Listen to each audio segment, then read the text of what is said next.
Hey folks, welcome back to the Talos Principle 2 and the Circular Oasis, where last time we completed almost all the puzzles here, as well as finding the star puzzle solution by jailbreaking a connector and using it to get some light into Pandora's box. Which sounds a little dirty now that I think about it, but we'll ignore that because we're all adults here, right? Now, I do have puzzle 8 left to do, so let's go take care of that, then we'll power up the tower. Okay, this puzzle is called Preliminary. We've got two connectors, red and blue light emitters. Looks like a rotating platform there with a third connector in it. And then over here, another gate. Let's see what this does. Okay, that'll let us get the third connector. So we have all three now. What are we actually trying to do? We're trying to get the rotation set up so that this lets us in. Now, why? Okay, I'm guessing this one doesn't open unless we have blue light on the inside. Let's see. So neither open.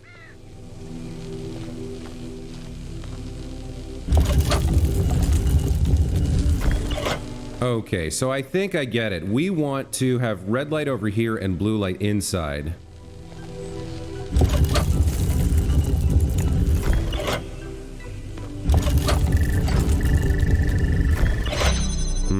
Okay.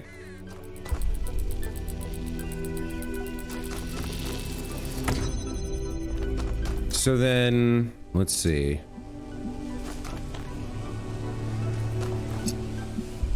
If that were rotated around, it would be on, like, that side.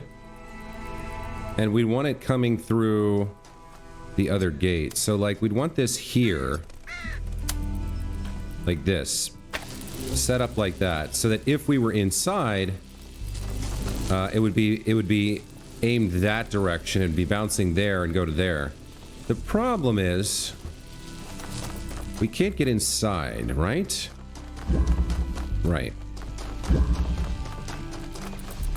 So, how do we do this? Let's see. We can't, I don't think we can take sources from two lights. But let's just try it to be sure. If I stick this here. Interesting. Let me move this out of the way. Yeah, it won't work that way. So we kind of have to start. We have to figure out a way to set this up so that let's do this. Let's start here. Let's presuppose that this is we're gonna hit this button to rotate it counterclockwise. In that case, that opening will be over on this side. Right? So we can set that up to work. We can connect these like this and be ready to do something. Let's rotate this once. Okay, so now we can get out of there and still get in here, right? Now, interestingly, through this gate, we can pass some light while it's here, which would let us open the blue gate, but I don't know that that's helpful to us at the moment.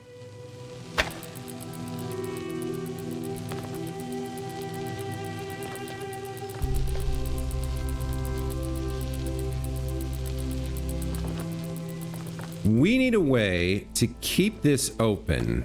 So I think we...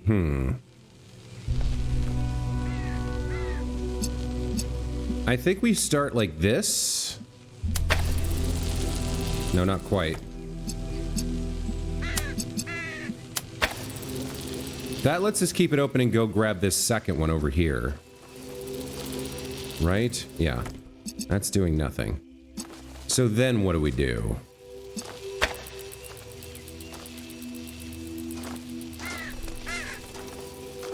let's see. If we rotate it again, then the red panel will be right here.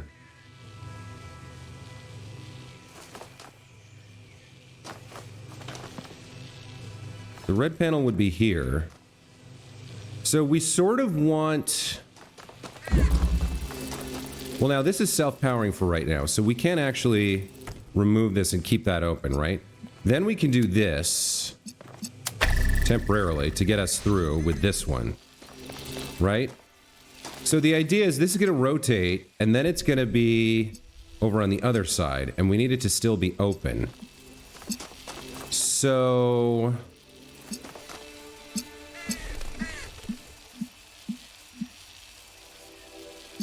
if we connect that here, and then place this down,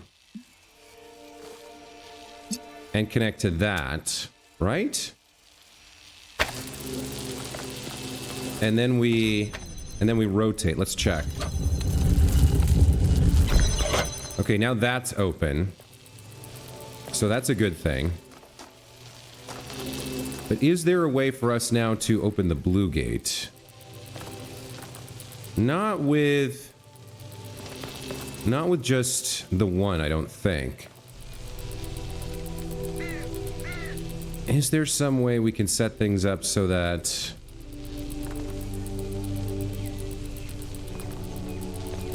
we can't rotate it counterclockwise again, because then the gate is on the far side of its... then the receiver's on the far side of the gate, so we can't power it to open it.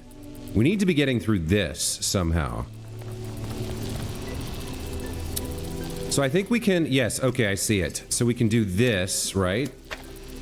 Now, why isn't that going through? Oh, right, it doesn't go through.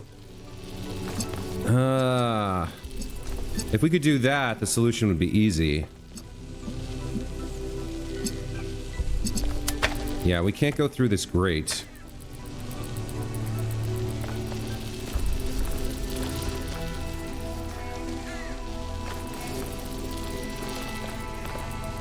So here's the problem. I could go outside and connect that to blue, but then we can't get back inside.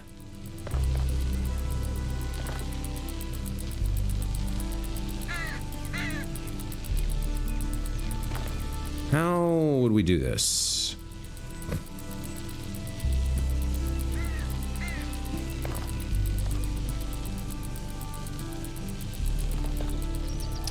We need to be able to set up the blue connection while we're inside. To get through the door, to get through the gate.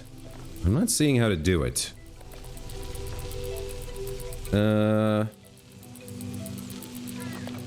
Is there something I'm missing about the red lights? From here, what can we see that we're not using? Yeah, it seems like we do need two connectors. I don't see a way to do it with one. Same for the blue in this configuration. Oh, wait a minute. Oh, I do see it now. Okay, we take the blue one. Or we take this third connector. Oh. I need it out there, though. So let me rotate this one way. Okay. We bring that there and rotate back. And then we use that other connector through the light. Yeah. Here we go.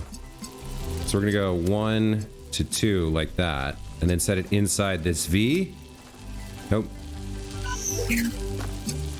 1 to 2, and then place it like there.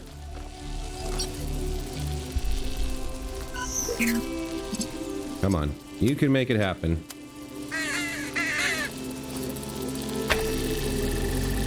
There we go. There's the solution. Okay.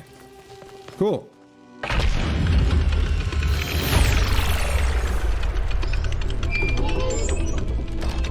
And with that, we've now completed... let me double check, but I think we've completed every single puzzle here. Yeah, 8 main puzzles, 2 lost puzzles, 1 lost lab, and 2 stars. Obviously, we still have the gold puzzles unfinished, but we're going to be able to return to the Megastructure and see if we can find Byron. We can rescue him somehow. I'd really like to. I hope this isn't the type of game where the devs are like, forcing a tragedy on us that cannot be resolved, you know? Anyway, we've got to go solve the Tetraminos now. Let's do that.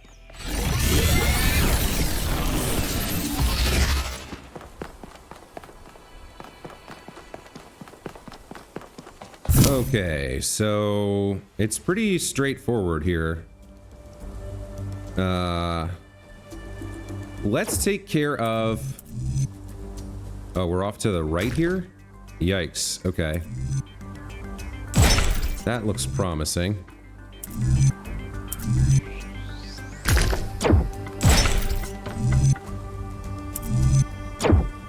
Huh. Oh, we have to go around that?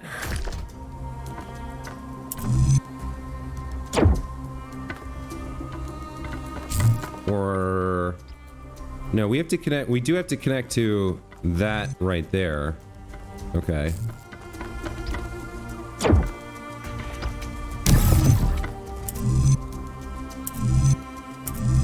Okay, so we gotta go off to the side.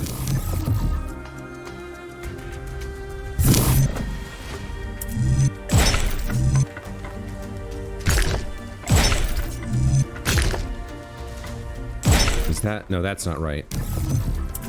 This one? Not quite.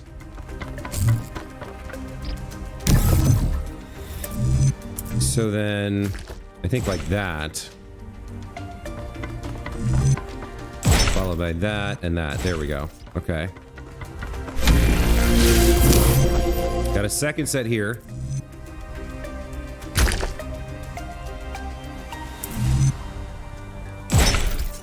Something like this, perhaps?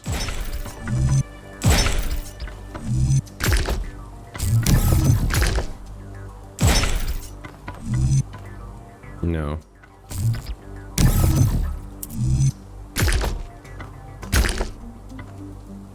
That doesn't seem right either.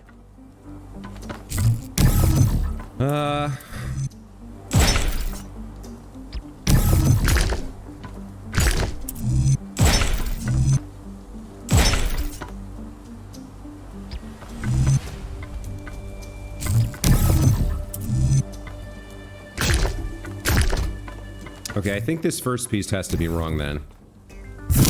Let's start with that.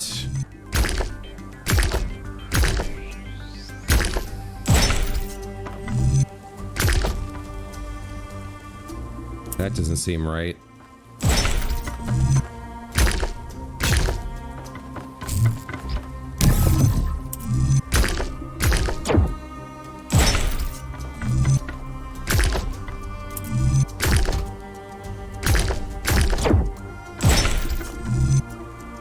No. That's close. If we had this one over here, though.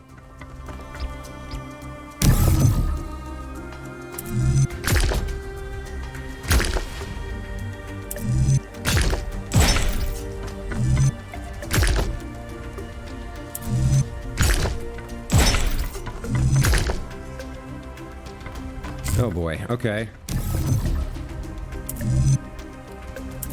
So which one do we want here? That one, maybe?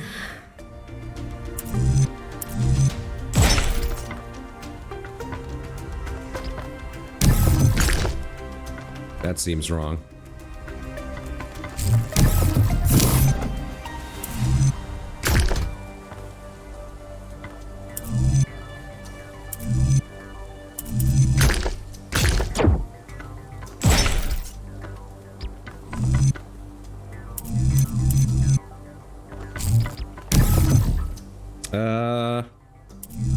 Not the easiest one I've ever had to deal with here.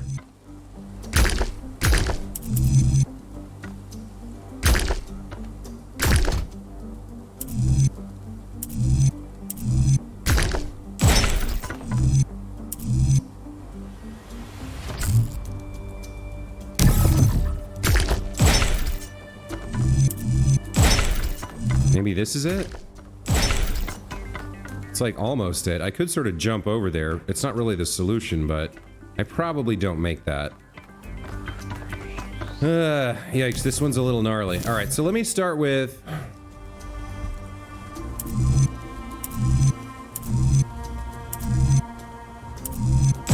Start with this maybe? And then the weirdest piece is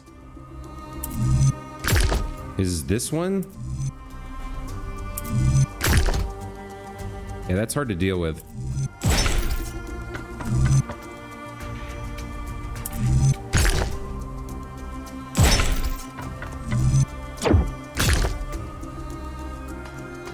If this were too further to the left, that would work.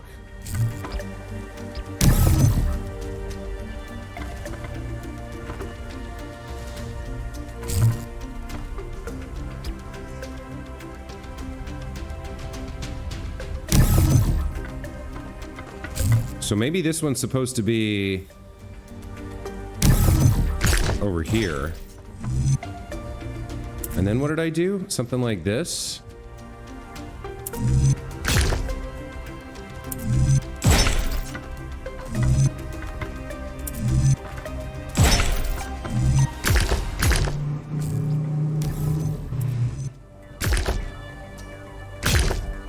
Neither of those works.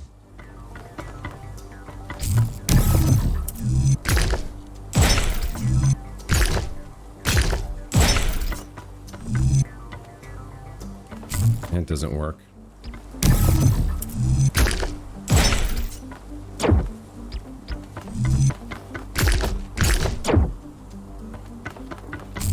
Man, this one, I don't know.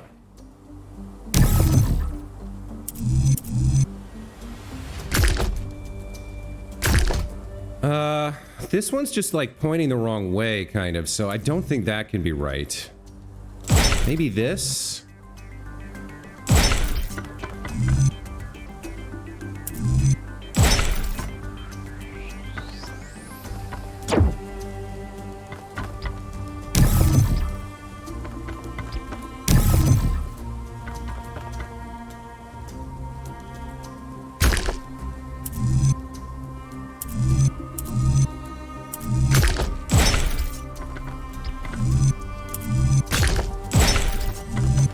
No, that's not right.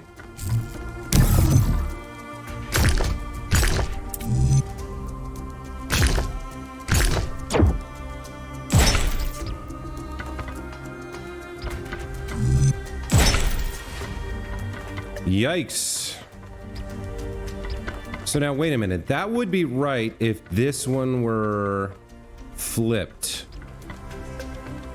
So what is it? It's the square, and then so it's L square, L square. But this one needs to be flipped.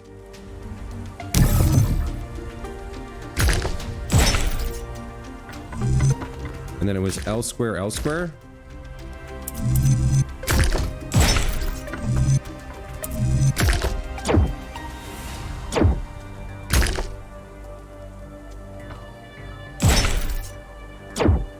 No, that's not right.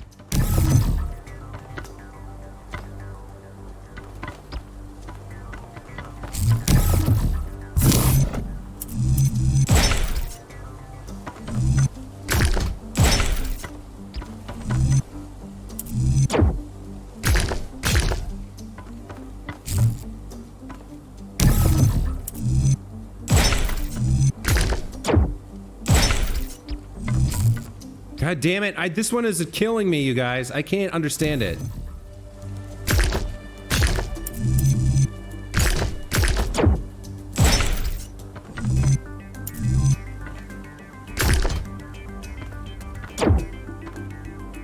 That doesn't map correctly.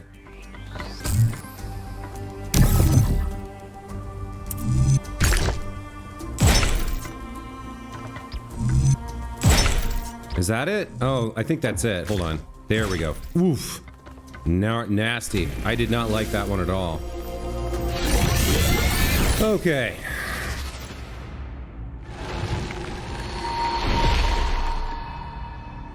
Prometheus was bound for many years, his torment seemingly eternal, until one day, Zeus commanded his son, the great hero Heracles, to free the Titan from the rock.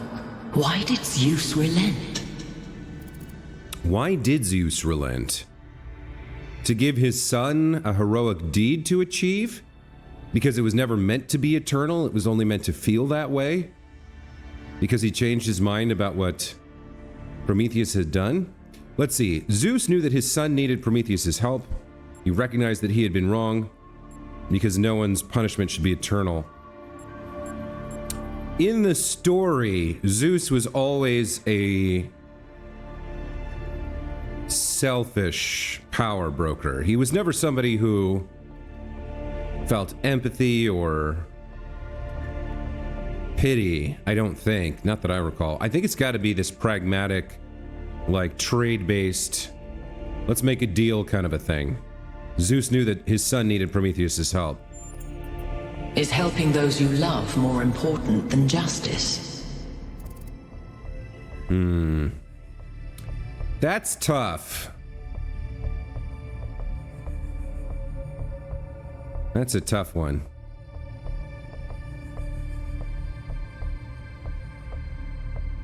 I guess it's not about... Well, in the one hand, what I'm about to say is very corrupt. What I was going to say is, like, not for society at large, but if you're the ruler in charge, it can be.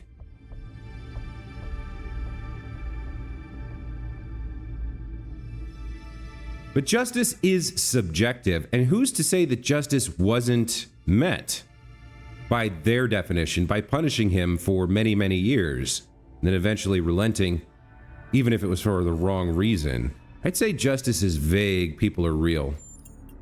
A foolish answer, honest and unconsidered. I hope you find the wisdom in it. A time of dreams is at hand, creature of clay. To save your friend, you must do as Heracles did. But what will follow, none can see.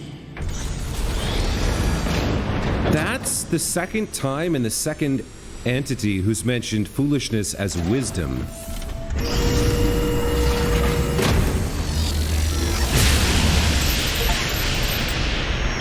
Well, at least this part is consistent. The megastructure is opening again. All right, everyone. Assemble at the VTOL as soon as possible. Melville, keep an eye on the energy readings, please. So, to save Byron, we'll have to do as Heracles did and free Prometheus. But what will happen after that, we just don't know. Let's get going. Between Puzzle 8 and the Tetraminos, we've already spent 20 minutes in this episode, so we may not finish the Megastructure right here in this episode, but we'll see.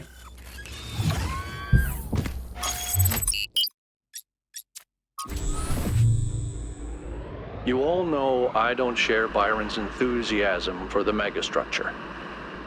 I don't know if the founder really intended for us to be here, and I certainly don't trust this Prometheus entity. But Byron is one of us, and we don't leave people behind. So we're finding Prometheus and freeing him, whether Pandora likes it or not. Well said, Alcatraz. Going to go. 1K, it's clear to me that you have some kind of special affinity for this place, and that the entities respond to you more strongly than they do to us.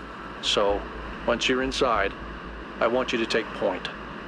Do whatever you need to free Prometheus, but remember that our prime objective is to save our friend.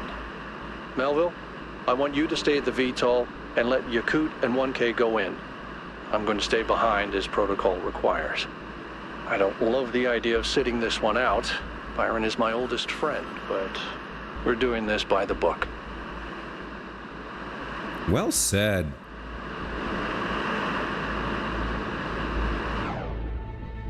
I can see why Byron remained friends with Alcatraz, despite the fact that he is much more cautious and hesitant than I would like. He's still clearly a good man, and I like him a lot. Okay, so where are we right now? Ah, okay. To the VTOL.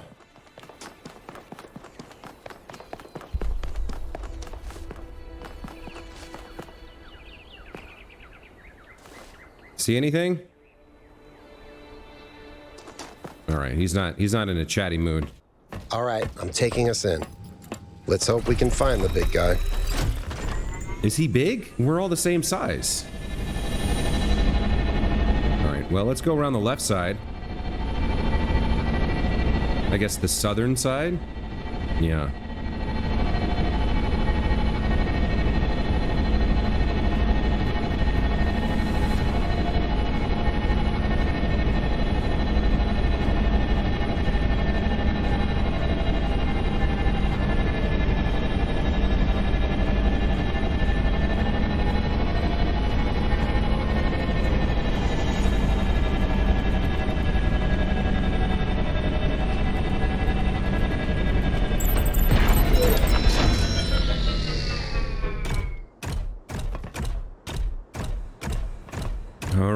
Back inside the Megastructure. Our third visit.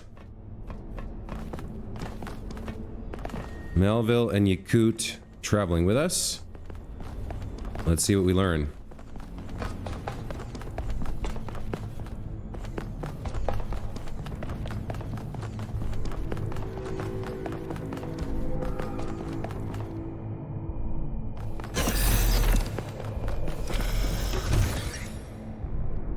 So it seems on the outskirts we have a chance to see the sky, but as we get deeper in, we're more likely not to.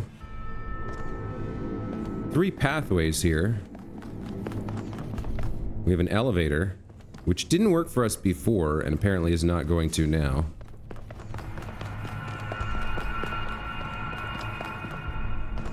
Not sure which way to go here. All right, a terminal.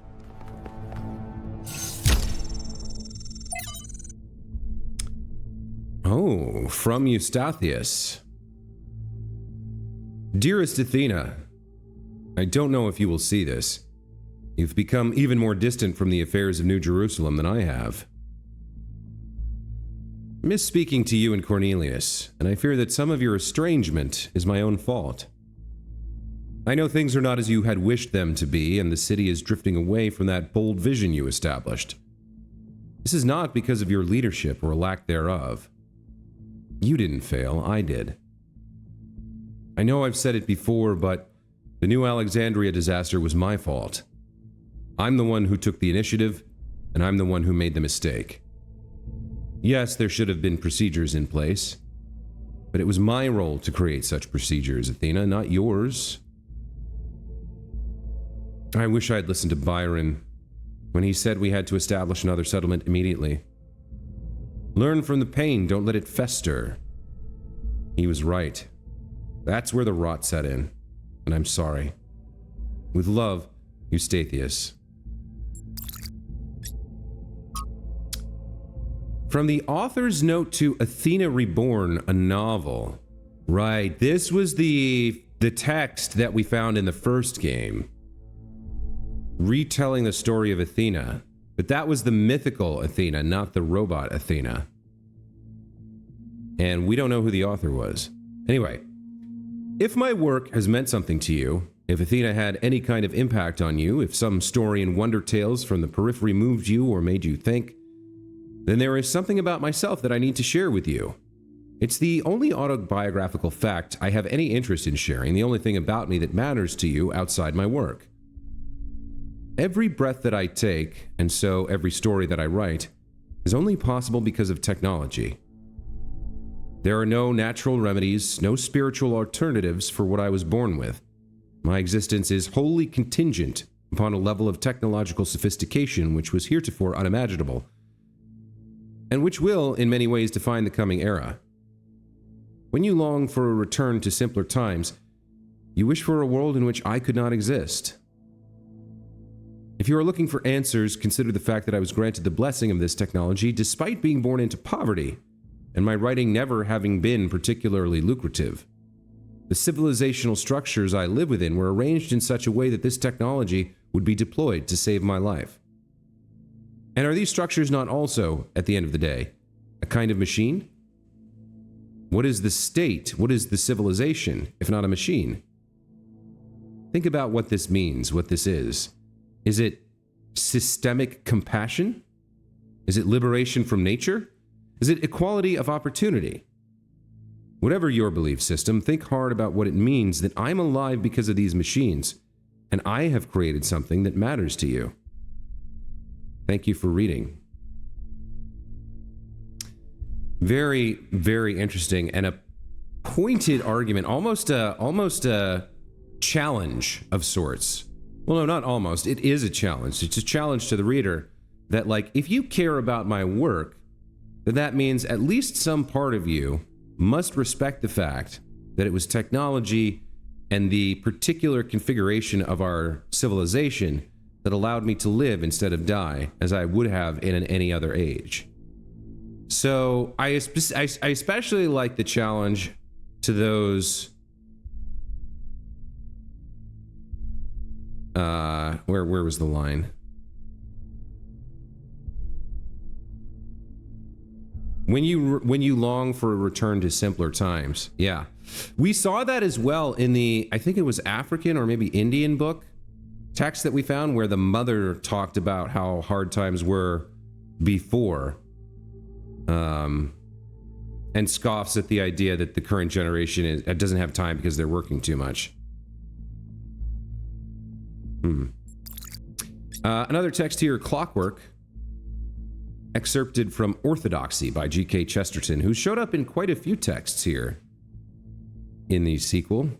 All the towering materialism which dominates the modern mind rests ultimately upon one assumption, a false assumption. It is supposed that if a thing goes on repeating itself, it is probably dead, a piece of clockwork. People feel that if the universe was personal, it would vary. If the sun were alive, it would dance. This is a fallacy even in relation to known fact, for the variation in human affairs is generally brought into them not by life, but by death, by the dying down or breaking off of their strength or desire. A man varies his movements because of some slight element of failure or fatigue.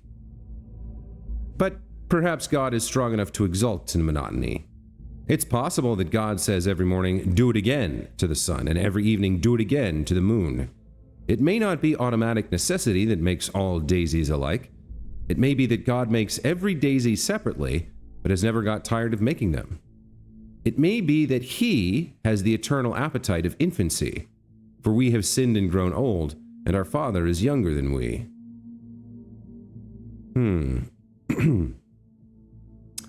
Miranda comments, "It's strange. The idea is delightful, but it's also completely and obviously untrue." Cornelius says, "That's one of the many reasons Chesterton is worth reading. He's wrong about a lot of things, but he's wrong about them in an interesting way." Miranda says, "It's such a shame, though. He seems to want to restore the magic of the world, but he can only re-enchant the surface. Whereas the true magic, the perfect beauty that feels like revelation, is found underneath in what he dismisses as clockwork."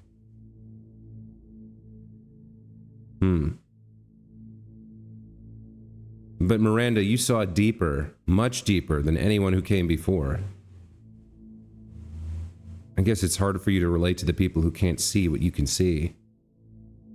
It's like trying to describe color to someone blind since birth, right? It's so beautiful and so obvious to you, but how do you share it with them? You can't.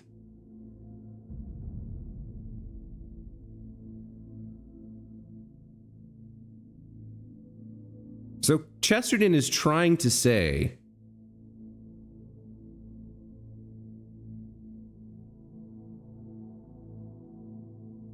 that just because the universe seems to be deterministic, seems to be governed by laws and have no consciousness outside, obviously, of humanity, that doesn't mean that it's dead.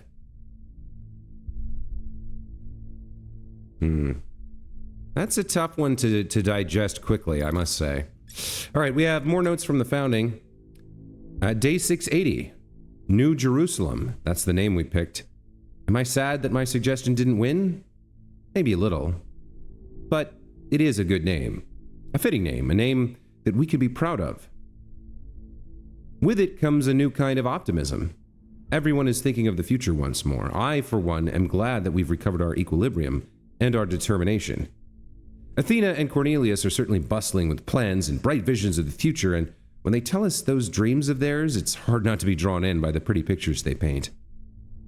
Speaking of which, I am becoming more and more fascinated with ancient human art, and thinking about our own role in taking the next step in that long history. Citizens of Gehenna found meaning in art, and they were imprisoned. Free people should be able to accomplish so much more. Should being the operative word there. Or maybe free being the operative word. I think it's safe to say that many of the citizens of New Jerusalem, at least the ones we've met and heard from, do not seem free. They seem trapped within their own moral, not decay, but like strictures. Trapped in orthodoxy, to use the title of Chesterton's book. Let's check in with you, Cute, real quick. You found another elevator, but it's not gonna work, huh? Okay.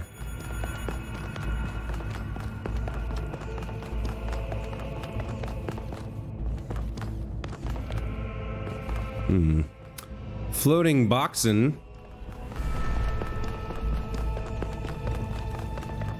And an elevator that actually does work. Okay, I guess we're going down.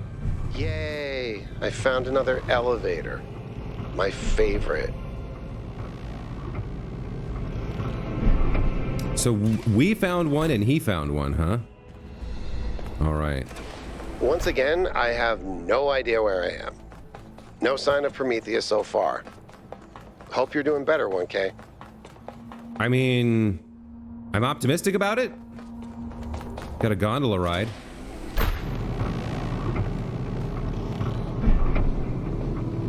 I know I've said this before, but look at the size of this. How can all of this be one machine? This is what you get when one machine builds a bigger machine, which builds an even bigger machine. That's our whole history, isn't it? The whole history of humankind. And it's not just machines. It's science, it's literature. Knowledge builds on knowledge.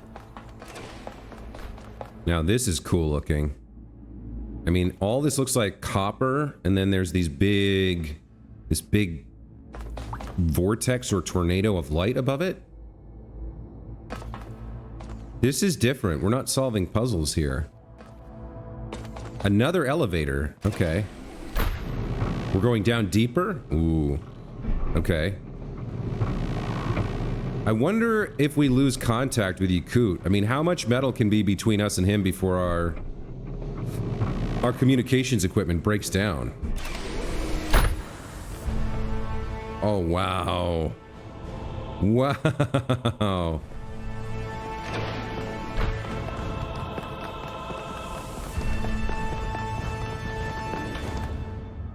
Be careful, 1K. We don't know what's down there. Indeed, we do not. All right, so we gotta break the chains. I mean, let's get started.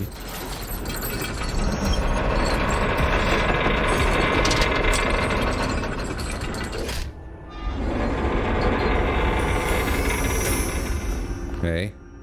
Says remove Prometheus chain pins.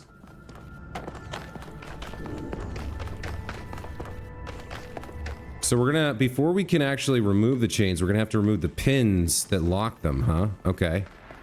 Well, let's get started then. Looks like we've got two over here. More Tetramino puzzles. Fantastic. Just what I love.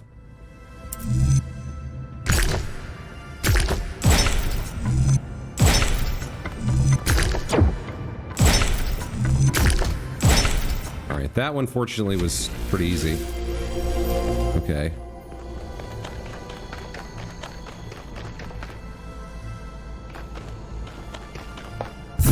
What are we doing here?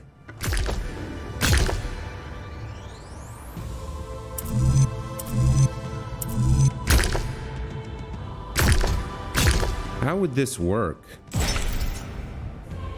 I guess we drop down here?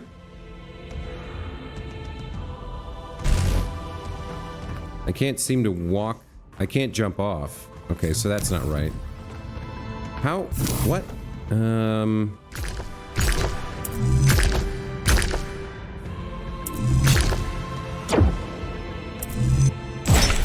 There we go. Okay.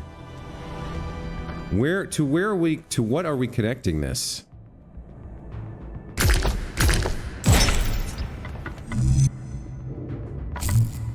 Can I jump to that? Not from here.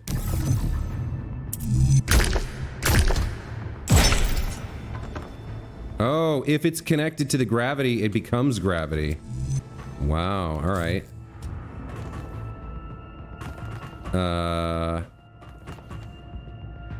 The heck?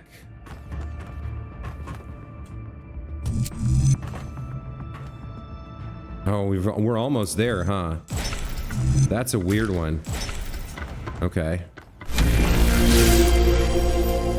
That's a little bit of a trippy one. So it actually ended up coming from there over to here. We used that to get up and then finish. Okay.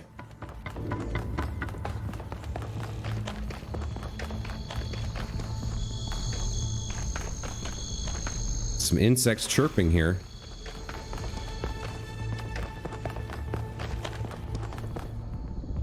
All right, I think we're going that way.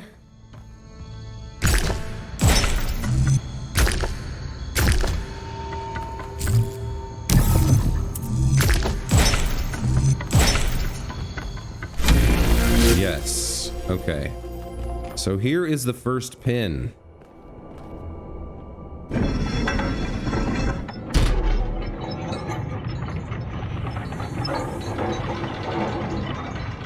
Is it rippling through a hook up there? Yeah, it is. Wow, very cool. So we got the first one done. All right, how do we get to the second one? Let's see.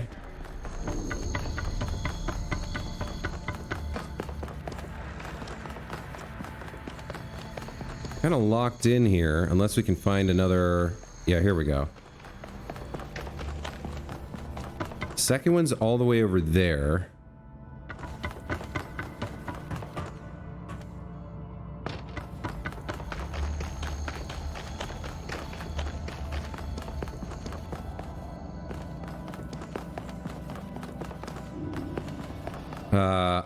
There's not a lot to say. There's not a lot to think about or talk about here. We're just kind of getting to them, right? How do I get over there? Around here? Okay. That's beautiful. I don't think it serves a purpose, so it must be art. We were just talking about art. A free people should be able to create art, right? It does seem like... It does seem as though... Miranda and Cornelius and Athena created a great deal of art in the construction of this place. And it goes to what I was saying, I think, about the idea that they were free in a way that the citizens of New Jerusalem are not. They're trapped by their obedience to the goal, to the idea that the founder has laid something out for them to decide the fate, their fate in the course of their lives. They're sort of locked in pessimism and insularity in a way that really bothered Athena. It's why she left, we think. This place is very maze-like. It's hard to find exactly the right path to get to each pin, but we're making progress here. Okay, there's the second pin.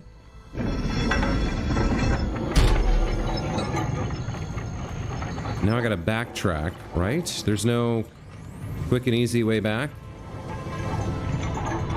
So his right arm is free now. That's something. I think I can just do this. Yeah, there we go.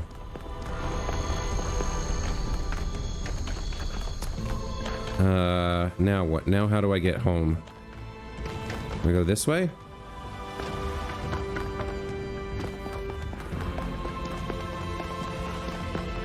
All right.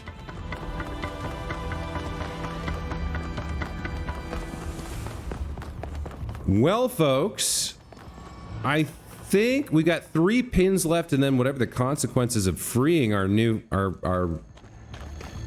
wayward godling Prometheus. After we set him free, there's going to be some consequences, and we're running pretty late in this episode, so I think I am going to call it here. When we come back next time, we'll get the remaining 3 pins and see what happens when we set Prometheus free. Until then, as always, thank you so much for watching. Hope you enjoyed this episode of Jossaway's Let's Play.